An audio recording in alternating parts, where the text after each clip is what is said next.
just have started, but we're already on the verge of the year's first Grand Slam.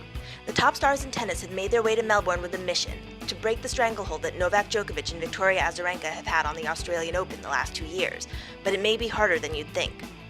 Rafael Nadal is the number 1 seed, coming off a win at the Qatar Open and a comeback year in which he reached the final of all but 3 tournaments he played.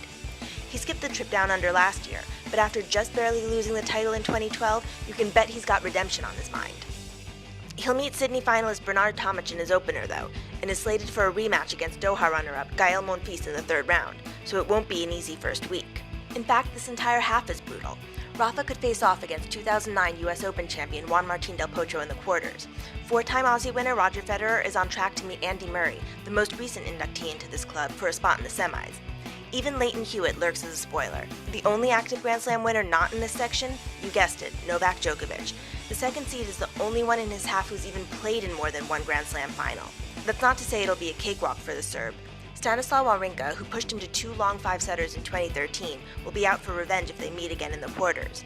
And veterans like Tommy Haas and Mikhail Yuzny could very well put up a fight, even this late in their careers. The ladies' draw is slightly more spread out, with at least 2 major winners in every quarter. Still, top-seeded Serena Williams and defending champion Victoria Azarenka seem to be on clear paths to the final. The two just met for the Brisbane title, the latest in a string of finals they've contested.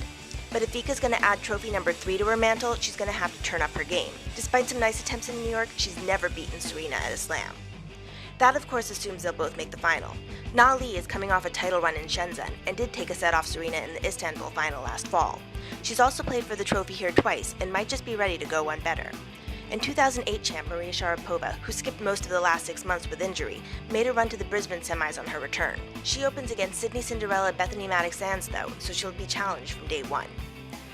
Lower seeds could put together a successful showing in Melbourne as well. John Isner survived an ankle injury to claim his 2nd title in Auckland this week, and while he's fallen off his best ranking, he's beaten players like Novak Djokovic and Juan Martín del Potro in the last year. And Canadian Vasek Pospisil is seeded at a slam for the first time in his career. He did beat Isner and Tomas Berdych last year in Montreal, though, and with some easy early rounds could make a real statement. Then there's Jelena Jankovic, back in the top 10 after a rough couple years. The former number 1 took a set off Serena last year in Istanbul, and nearly beat Vika earlier this month in Brisbane. And Ekaterina Makarova, who's put up some of her best results at this slam, beat Aga Radwanska last year in New York, and Jankovic last week in Sydney. Unfortunately, she was cursed with an opening round against 7-time major winner Venus Williams. But of course, the most exciting part of a slam is often when Cinderellas emerge. Auckland runner-up Yen Sun Lee reached his first career singles final by taking out 3-time champion David Ferrer in the semis. And Doha semifinalist Peter Gojowicz made it through the qualifying rounds here too. This could be the year he really breaks through.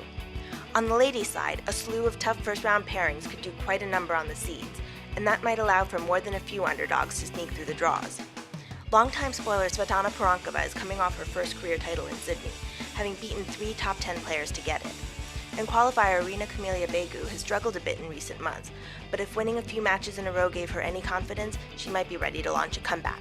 Whether these guys shake things up in Melbourne or the favorites come out swinging remains to be seen, but there's a lot of potential for some surprising results the next few weeks, so be sure to check out my wish list for this year's Australian Open, and keep checking in for full coverage of all the action down under. Till then, thanks for watching Tennispin.net.